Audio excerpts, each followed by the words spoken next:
क्या महंगाई एक बार फिर से आम आदमी की जेब पर भारी पड़ने लगी है? हाल ही में जारी हुए जून महीने के रिटेल इन्फ्लेशन के आंकड़ों ने इकोनॉमी और रिजर्व बैंक ऑफ इंडिया की चिंताएं बढ़ा दी हैं। कंज्यूमर प्राइस इन्फ्लेशन यानी खुदरा महंगाई दर मई के 3.93% से बढ़कर जून में 4.38% हो गई है।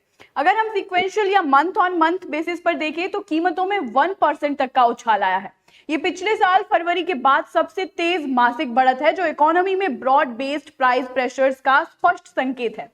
इस रिपोर्ट की सबसे चौंकाने वाली बात यही है कि भारत के 36 में से 18 राज्यों और केंद्र शासित प्रदेशों में महंगाई दर आरबीआई के 4% में मिड कैप टारगेट को पार कर गई है।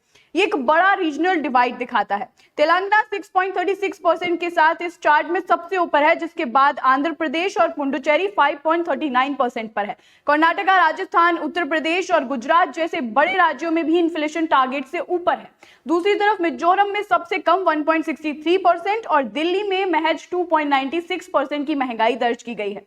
इस बढ़ती महंगाई का मुख्य कारण फूड इन्फ्लेशन और कीमती धातुएं हैं। नेशनल लेवल पर फूड इन्फ्लेशन बढ़कर 5.32% तक पहुंच गया है। आइटम लेवल पर अदरक यानी जिंजर की कीमतों में सबसे तेज 50.41% का सालाना उछाल आया है, जबकि टमाटर की महंगाई 31.92% पर बनी हुई है।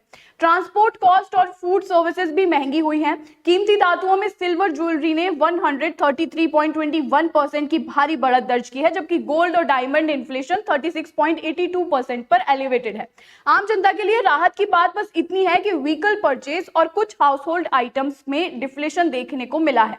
यह स्थिति मार्केट, बिजनेस और इन्वेस्टर्स के लिए बेहद महत्वपूर्ण है। जब तक फूड और कमोडिटी प्राइसेस स्टेबल नहीं होते, तब तक आरबीआई के लिए इंटरेस्ट रेट्स में कोई भी कटौती करना मुश्किल होगा। अगर आप सस्ते लोन या कम ईएमआई का इंतजार कर रहे हैं तो फिलहाल आपको और इंतजार करना पड़ेगा।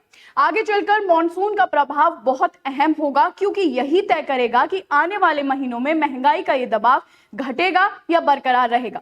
ऐसे ही इंफॉर्मेटिव अपडेट्स आपको आगे भी देते रहेंगे। देखते रहिए बिजनेस 24 टीवी।